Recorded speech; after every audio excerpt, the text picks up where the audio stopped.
minds, I'm just an average American. But I'm an American. And some of the things I see in this country of ours make my blood boil. That's a clip from a film called Don't Be a Sucker, produced by the U.S. Department of Defense during World War II. It's propaganda, of course, but propaganda designed to inoculate the public against fascism. Now you know them, you know what they stand for, and it's up to you and me to fight them. So, what is the Democratic response to a voice like this? Fight them and destroy them before they destroy us. In the case of this film, the Democratic response to a fictional fascist comes quietly, almost as a sigh. I've heard this kind of talk before, but I never expected to hear it in America.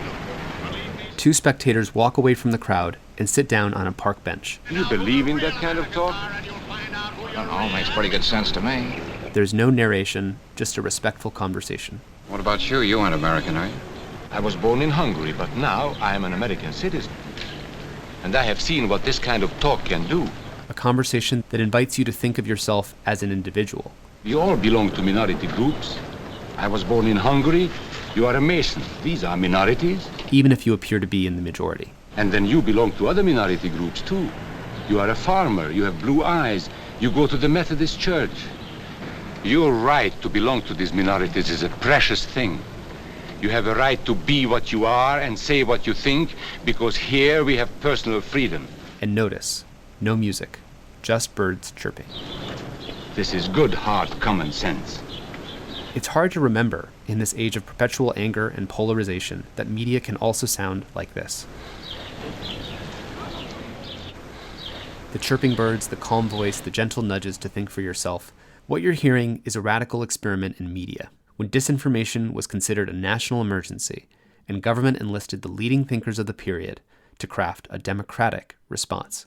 But there's so much more that tech and government officials can learn from this neglected chapter of media history. Our guest on today's show studied reams of films, art exhibitions, and design ideas, reimagining how media could make us feel. I found a world that I literally didn't know existed, and a world very much centered on designing media to help make democratic people. That's Fred Turner, a communications professor at Stanford University. They develop environments that surround people with images above their heads, below their feet, on the walls.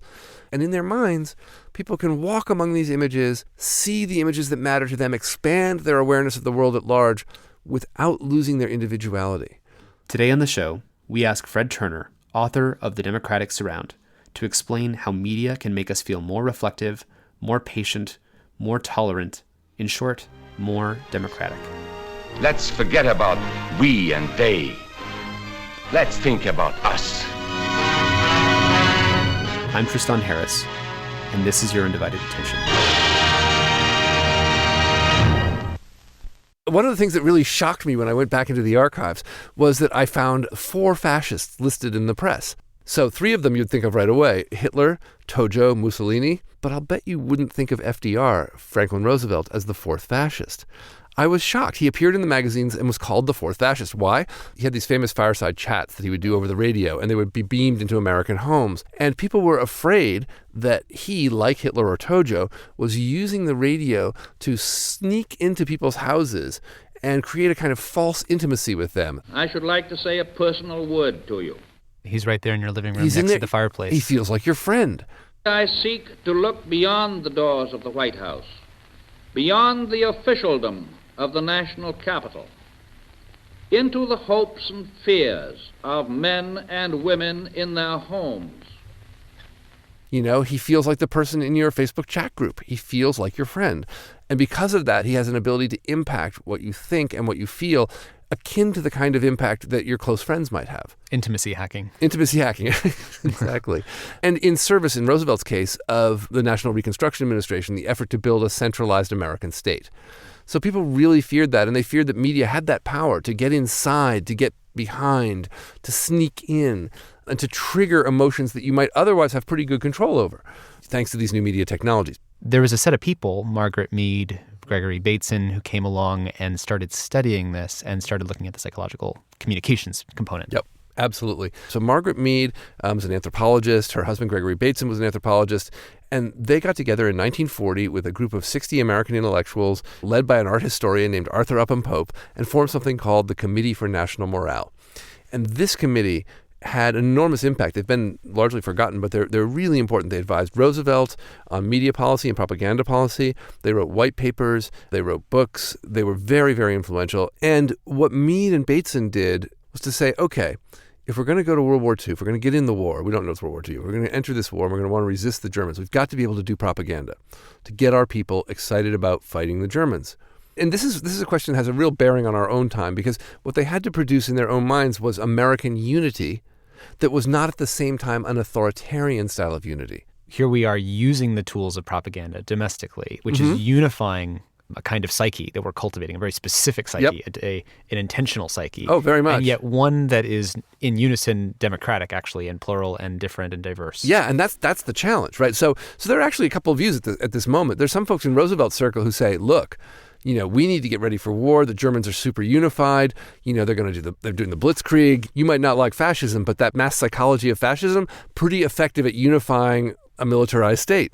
So some people in Roosevelt's circle say, we should be doing what Goebbels is doing. It's very effective. Don't worry about it. We'll fight fire with fire. Fight fire with fire, and we'll figure it out later. And Mead and her crew, the reason they're so important is that they come up with a different view. And they say, no, that's actually really dangerous and really risky, and we shouldn't go down that road. What we need to do is find a kind of unity that is strong, but also individuated, where you're you, I'm me, but we're in this together. And we need to find a kind of media that will promote that kind of unity. Now, Mead and Bateson took photographs, but the other people in the Committee for National Morale were all sort of social scientists. They wrote all the time, but they couldn't make media to save their lives. They got lucky. In 1937, a group of Bauhaus artists and refugees from Germany arrived in the United States.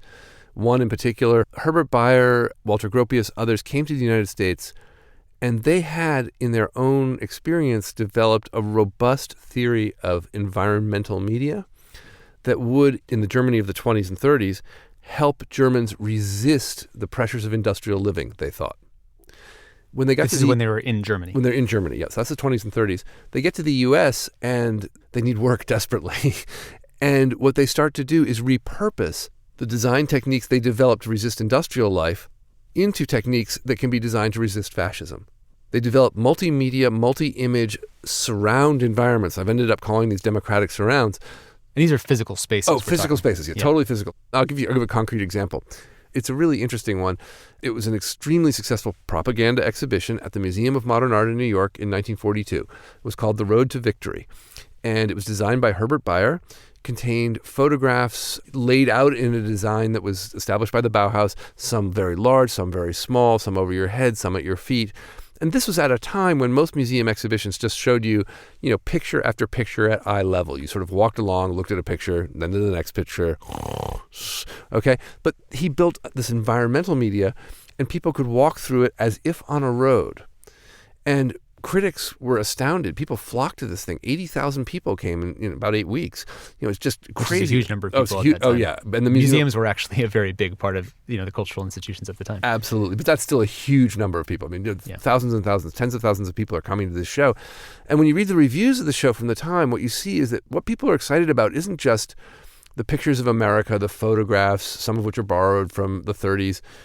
It's the sense of all being in this together, but on our own terms. People talk about being able to experience the unity of America as they move through it. One critic says, and I love this, this is the quote that really got my attention, the exhibition does not mold people's minds because that's what fascists do. What it does is it gives you a mediated opportunity, an environment in which to practice being yourself with others, making aesthetic choices, making intellectual choices, reasoning together about the future of your nation. Now, the images were, of course, carefully curated, and they were designed to produce an image of a world that today we might recognize as racist, as problematic in many other ways, sexist, but that at the time did make an effort to include the many different kinds of people who are in America, Native Americans, African Americans, white Americans. And that vision of a world in which you could see yourself among others unlike you, and yet perceive yourself as collectively part of a larger mission to build a better world and to resist massification and to resist fascism, to resist bigotry of the anti-Semitic kind that was clearly driving fascism in Germany. that was a beautiful thing, and people responded to it. Why does this matter? Why are we having this conversation, obviously, on a podcast that's about how technology is influencing society? Because essentially the smartphones, Facebook, news feeds, Instagram, TikTok, YouTube are the new democratic surrounds, but you could actually say, are they democratic? They're the new polarizing surrounds, the outrage surrounds, the conspiracy surrounds, the paranoia surrounds. When I was at Google, actually, when I was studying the attention economy as a design ethicist, the thing I was really concerned about is what is an ethical, asymmetric, persuasive relationship. Oh, that's very interesting. So, what a nice phrase. So there you are, and you have some kind of asymmetric capacity in which 2 billion people are going through your exhibit, except in this case, the exhibit is your home screen or your notifications panel or your news feeds. When we have asymmetric power to shape people's thoughts and emotions and word choices, how do you do that? And your examples here are almost like design principles or thinking styles to say, okay, maybe a form of more democratic surrounds is we control the menus of what kinds of faces and photographs people are exposed to in this museum exhibit, but there's some way that we're able to emphasize an individuated experience. In that Committee for National Morale, they were trying to extract what are the principles of a kind of democratic propaganda. I think that's exactly right. I want to separate your question into two parts. Great. One part is about how you design an environment, and the other is how do you find an ethos that you can serve? Because the thing about the National Morale folks, especially with Road to Victory when it's established in 1942, they have a clear understanding of what their mission is. They know what they believe characterizes a healthy democratic American society. And the healthy democratic society is as informed by defining the democratic personality that they thought Americans should have. Yep. And so they defined what that was, the democratic personality. Absolutely. Let's spend some time then on what the democratic personality was, because I think that's really important. Yeah, it's foundational. Yeah. So Abraham Maslow, who I think many of your listeners will know, and talked about the pyramid, of self-actualization. So back in the 40s, Maslow actually writes about the democratic personality, and this is what he writes. He says, "The democratic person tends to respect other human beings in a very basic fashion as different from each other, rather than better or worse. Here the stress is first of all on the fact that people are human beings and therefore unique and respect-worthy." A couple things to note about this. First, he's pushing back on a definition of personality promulgated by the fascists and available in the United States. So there's a book called The Nazi Primer, which was like the Boy Scout manual for Nazi youth, and it was translated in the U.S. and published in 1937, I believe. And the first line of that book is, "The foundation of the National Socialist outlook on life is the difference of men," by which they mean racial differences that they construe hierarchically. So they talk about Nordics and Dinarics and all these different types of head shapes. And what Maslow is saying is, no, our difference is the foundation of our unity. It is not the foundation of our dominance. It's the foundation of our sharing. It's the possibility that creates the condition of possibility within which we can collaborate and be unified. And that's very interesting. So now they've selected that personality type. They know they're going to design to produce that. That's really the goal. They optimize for that in a couple of different ways. The first is if the celebration of difference is central to the democratic person, then you're going to give folks images unlike themselves. You're not going to only produce dominant imagery. So by way of example, I was teaching this morning about the Disney Corporation, and I showed people pictures of Cinderella. And Cinderella looks just like Belle, who looks just like, the woman in Frozen, and on down the line. And my students were just boggled because all of these creatures are more or less blonde or sandy-haired, white, curved in very particular non-human ways. And they could see in that imagery a kind of oppressive mass culture. What Maslow and the folks at the Committee for National Morale and the Bauhaus designers were interested in was not showing us many images of the same kind of dominant type, but rather many kinds of difference. So you would see much later in something called The Family of Man in 1955, the most widely seen photography exhibition of all time, there were 500 images of people of all colors, people of different sexual preferences, and that kind of diversity is key. So showing people different images. Second thing that's key, not occupying all of a person's attention. it's so interesting. The people who designed these surrounds were very conscious of making sure that there was physical space between images so that there was room for a person to recover themselves after engaging with the information, the picture, the data. And not losing yourself. Not losing yourself, which precisely. Is against the fascist mode, which was to lose yourself right. in So, the emotions. so, and this is critical, obviously, for our own time, and I know you've worked on this for a while. The losing of oneself in a symbolic environment created by another, particularly another in power, is the definition, the foundational condition of mass society. It's what makes people able to do crazy things together at scale. And so that's exactly what the Democratic Surround folks were against. They wanted to make sure you had time to recover. You could lose yourself for a moment, but always come back, always come back, always be you. We want you to be you. What's more, as you come back, decide rationally, is that an image I want in my life? Do I want to engage with that kind of idea, that kind of picture, or do I want to move on to another? People put those together in their own way. So those are two really important principles. Let me also just say that this idea of not being totally absorbed in the media environment is contrary to other dominant aesthetics at the time. There are two really important ones, fascist and surrealist. Surrealists built environments designed to turn off your conscious and put you in touch with the unconscious. They were totally overwhelming. Walt Disney did it too. He's not a surrealist, but he did it too. He built 360-degree surround film spaces. And he knew they were working when everybody in the space swayed together as if they were on a carnival ride. Reminds you of like when you're playing a video game and you Yes. move your whole body to contort to make the character move to the left or the right. As Oh, you're trying to do absolutely. it. Or it reminds me of what might become quickly possible, distributed virtual reality. We all have headsets, but we're in different places and we sway together according to some invisible music that only we see. Well, that's an essentially authoritarian style. Let's actually push back against this because I think, we know from Mihai Csikszentmihalyi's work on flow that losing and being absorbed in an activity is actually one of the highest states of optimal psychological experience and well-being, where people say surgeons losing themselves in the task of a surgery, or a cook who's losing themselves in the task of slicing vegetables, or you get the idea. I feel like in each of these cases, there's sort of a dialectic, and we're saying, hey, there's this thing that looks the same in fascism and in democratic propaganda, but actually there's this other difference somewhere in there that distinguishes between the two. And that's, I think, at the heart of what this conversation is about. And I think the difference is agency. Mihaly's a really interesting case. He talks about people who have extraordinary agency and training. I think about this difference that we're describing as the difference between drowning and swimming. Drowning is a totally immersive experience. You think about nothing else.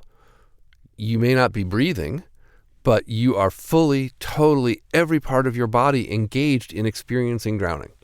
Swimming, you're also in the water, but you have agency. You have skills that have been trained into you. You're in charge of your relationship to the water.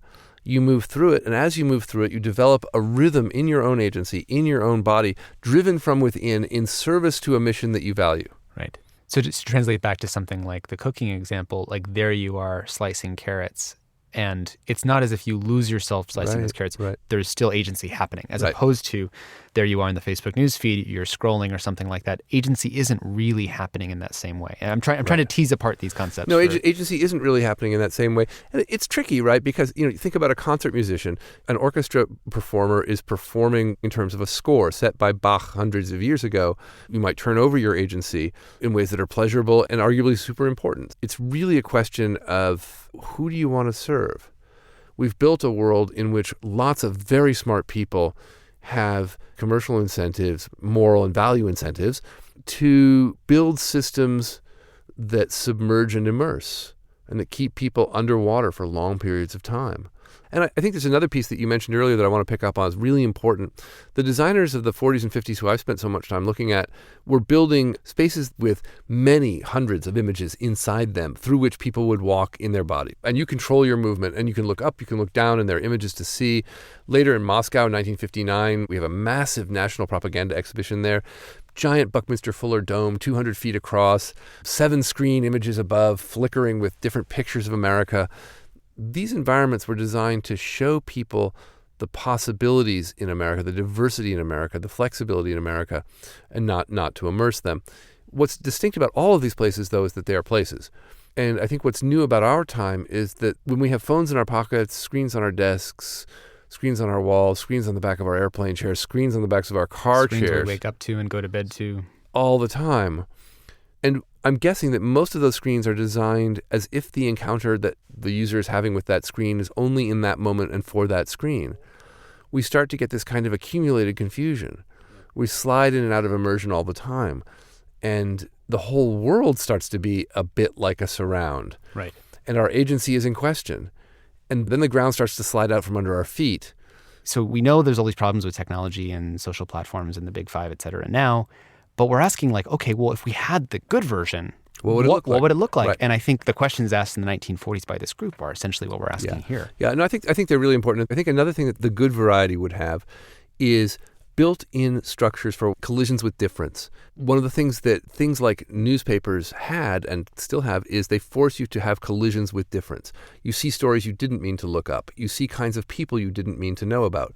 Now, in a good way, this is sort of already happening. If you get a Netflix feed, it might have a variety of kinds of stories. It might have criminal stories. It might have RuPaul's Drag Race.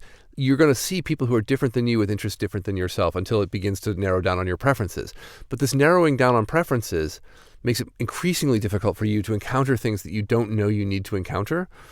And a healthy city is one in which many different kinds of people live together and encounter one another. They bump into one another. They see one another. So we've actually got a couple of principles. One is disruption, make space for people to feel like themselves. Another is collision, make space where people encounter those who are different than another in a way that often encourages them to collaborate. And the third, not difference in terms of, say, outrage. Because, for example, not at all. You can imagine a horrible design of a digital city in which when you encounter another who's different, we pick the least attractive part of that person or something they said that was the worst part of them and made that primary or the most privileged thing that you were to see upon first glance. That would be like the most dystopian version. The third thing I would want to add is the importance of civic infrastructure.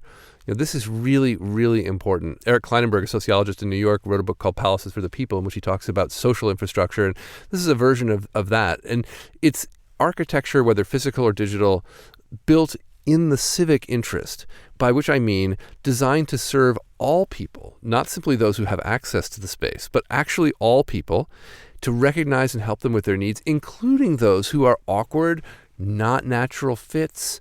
In the case of a library, which is Eric's example, people who are poor, people who are homeless, they all belong, and we serve them all. And we serve them all because we share the value of the civic good. One of my gripes, and I'm just picking on Facebook because it's easy, but one of my gripes with Facebook is that we have a rhetoric of connection, but it's a rhetoric of connection that's built entirely around self-selected friendship groups. Right. We're all going to be friends. That's not a civic vision. That's a privatized vision. Right. We need a civic vision. We need a vision that says we're all here and we're working toward our collective good. Which strikes me then as a design constraint if you're building something like a Facebook or a digital city or something, to the extent that there is some personalization, because personalizing experiences can lead to many benefits that we should acknowledge, but a unilateral, totalizing personalization eliminates the opportunity for collision, for difference, for recognition of differences, tolerance, egalitarianism, some of the other values that I know the committee people should look at. Here we're bumping into a historical problem that I think is deeply American. Both of us, as people living in the 2020s now, are properly suspicious of centralized authority, of institutions, and of those who would dominate our views. But some degree of centralization is really, really important. And think about a hospital, for example. A hospital is a place of centralized authority, bureaucracy. It's also the place I want my operation done. I don't want my operation done by a loosely assembled network of highly individual actors. Okay? I feel a little bit the same way about news. If you start to personalize news, distribute it, we used to fantasize that would make everything more democratic. What it in fact does is make it less democratic by virtue of its personalization. Right. To become more democratic, very perversely, you want Walter Cronkite delivering a fact-based newscast. Now, might he exclude things? Absolutely. Might he repeat the stereotypes of the society that we all inhabit? Absolutely. But he will establish a shared factual basis for discussion. That's what we've got to have, is that shared factual basis. And I think this is getting to, so we have centralized models of media and communication whose benefits are that they're stabilizing forces, they're consistency forces. They can project values like we're going to show people many different things that they might not normally be exposed to, and everyone's going to have that shared context, that shared water cooler. That's the benefit of that. The failure modes of that are obviously then there's lots of other valuable voices that are not getting to speak. And so, the intellectual dark web or whoever it is that are your favorite Black Lives Matter, Me Too movement, these kinds of other things don't crop up because they might be suppressed by the centralized moral consensus. Let me take issue with the way that you frame that. Great. So I think that what ensues is not that things don't come up, it's that people struggle to be seen in those spaces. So things come up lots of different ways. My favorite example, if you ask me what I think the most important thing that happened in the back end of the 20th century was, I'm actually going to say ACT UP. Can you explain more about what ACT UP was? ACT UP, AIDS Coalition to Unleash Power. This is during the AIDS crisis of the 1980s. Gay men were not being properly treated, medicines weren't being developed, research wasn't being done. And rather than sort of stay quiet and wait for the system to manage itself, they took action. They shouted, "We're here and we're queer." They flew flags. They marched through the streets. They were willing to be outrageous in every sense of the word. They dialed it up. They dialed it way up. And in dialing it up, they made themselves, in some sense, often a media spectacle, but they also claimed space on that stage of news. That was the mechanism to become visible That's inside right. of a centralized media. That's right. It's not that there are not ways to become visible in that thing. There's just different strategies. That's exactly it. Yeah. I'm trying to play the counter role because people always say that we wouldn't have all of these powerful voices that are suddenly breaking through, and the mainstream cultural narrative and moral consensus tends to lag the most, the kind of frontier voices or points of view that are not being heard. So it's just not true. Go back to the civil rights movement. The Edmund Pettus Bridge. African-American men and women march under signs saying, "I am a man. Do not discriminate against me." They claim the public stage. They march on Washington and claim their rights. And that's a hard-won, hard-fought public campaign that actually got a lot of coverage and that changed America. And Black Panthers, but more similarly a little later, social movements do get coverage. The idea that they are off the screen in a mass media world is simply not accurate. What I'm much more concerned about is our world where everything is on the screen but nothing is real. If everything's on the screen, but everybody claims that it's being delivered from a propagandistic point of view and there's no shared fact base, then you lose the ability to debate anything. Exactly. So that's why I think the design principle of any media environment that does not protect the Constitution or the democratic norms that allowed for Facebook to exist in the first place is not therefore doing its job to protect the values that allowed its emergence in the first place. I totally agree, but there's a collision here that scares the heck out of me. And this is one of the things that I think about a lot now. And it's the collision between the technological possibility of personalization and the advertising imperative of niche marketing. The dream, the sort of social American dream of a hyper-personalized world where I get to be fully myself, collides directly with the advertiser's dream of a market of one. And you end up with a society that is hyper-individuated, hyper-polarized, and unable to think and collaborate together. I think that one of the design principles that I actually think of as anti-democratic is, in fact, personalization. Right. I think deep personalization is one of the most anti-democratic things tech firms do. But they do it partly to serve users and partly to serve their advertisers. I always move to game theory. Imagine two kinds of newsfeed companies, one that personalizes to your interests and one that does not. The one that personalizes gets more engagement. You scroll longer, you still click longer. So even if you said, look, I'm right here with you, Fred and Tristan. I agree that we need to stop personalizing. But if they do that and the other guys don't, then they actually lose. And so this is where it gets into this weird space, because who are we to regulate the attention economy? We would clearly need something like this for the tech platforms. I mean, I'm imagining a world where thoughtful breaks, that was a standard. So imagine that there's no such thing as infinite scrolling forever. In children's television, we used to regulate that there was a break between children's programs because you have to allow the child's mind to wake up and ask, do I want to go here or do I want to go play outside? And there's a moment of choice. And you can imagine that Pinterest, Facebook, YouTube, et cetera, were to enable, after some kind of standard period of use, like this interrupt pop-up that says, do you still want to be doing this?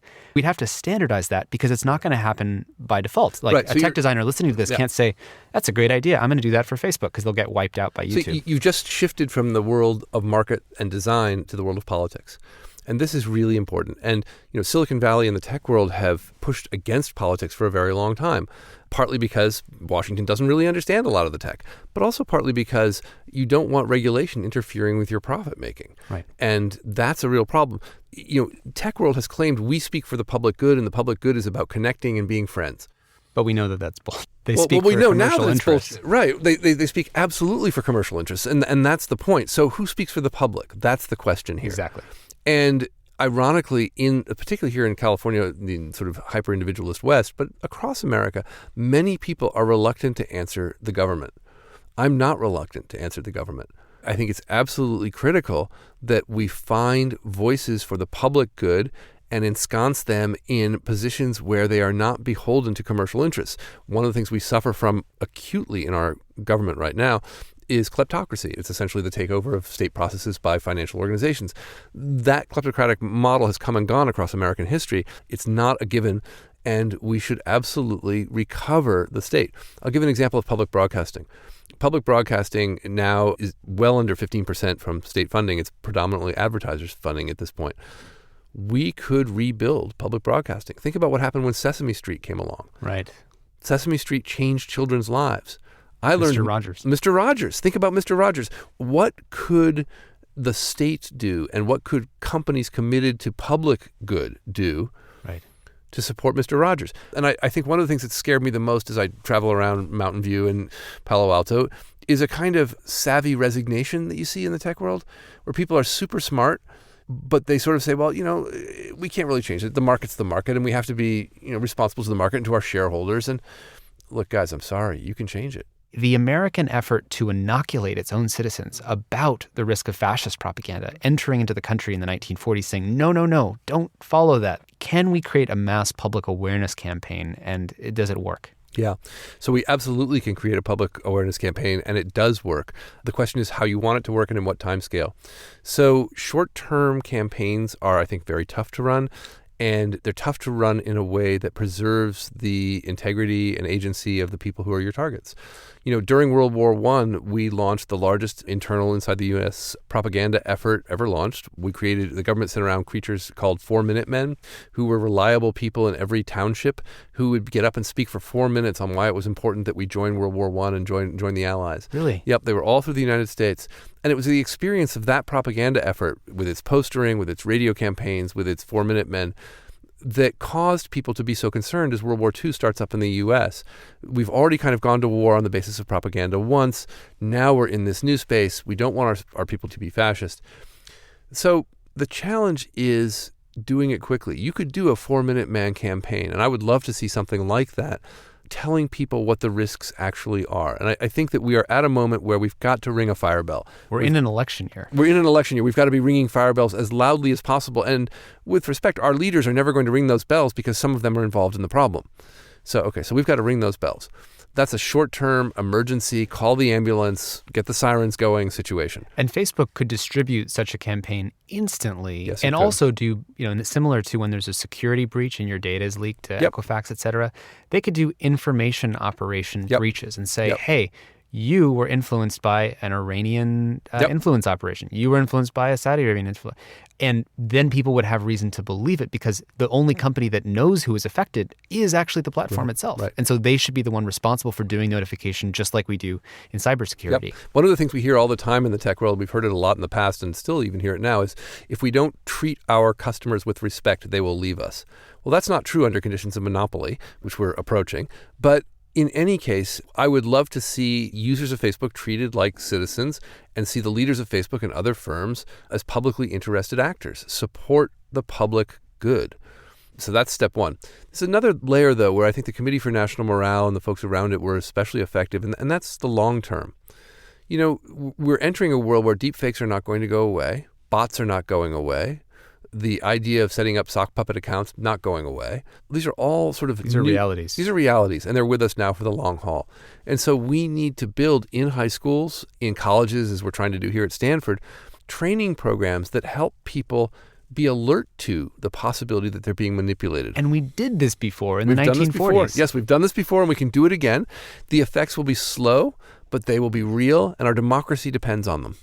And you have one example of, I think, in China. Yeah, I have an example of a kind of program that actually worked quite well. It's an experiment by a professor named David Yang. He's an assistant professor at Harvard, and he did an 18-month experiment with Chinese college students. And you'll know in China, the internet is actually quite locked down. It feels to many Chinese people like a very diverse information environment, but it's not the open internet as we understand it.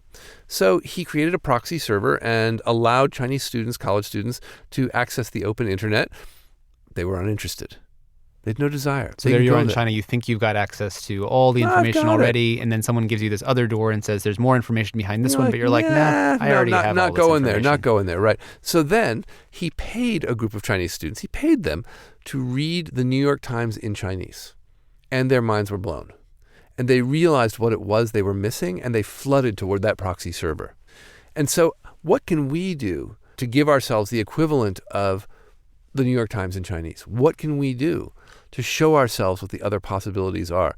You know, the leaders of the tech industry have been astonishingly, baroquely remiss in not serving the public good and in claiming that what they do for product development and market development is the same thing as the public good. It's just not. So they need to do that. The state needs to support the public and build infrastructures for the public good. And we ourselves have roles, particularly as technologists and people in the tech world, in trying to say to ourselves, how can I be both an employee and a citizen? I have power in both realms. How can I be those things at the same time? And when we start to think that way, it's really a shift in thinking, then we really can start to build a better world. We've done it before, we can do it again. I really hope that people ask the question. We've had this inquiry before of what is democratic propaganda, what is democratic influence, and what are democratic media environments that genuinely serve the public interest and are actually asking, how do we help people be more tolerant, egalitarian, and able to empathize with the other, and recognize that just because we can be seduced by the opposite of that does not mean that that's worth enshrining as our future. Yep. I really, really agree with that. And I keep thinking of that old line from rock and roll, who are you going to serve? Who are you going to serve? And life's short. You might work for Google, but who are you going to serve? And I appreciate the ways that, you know, you're serving the good, the public good. Well, Fred, thank you so much for coming on the podcast. We are so honored to have you here.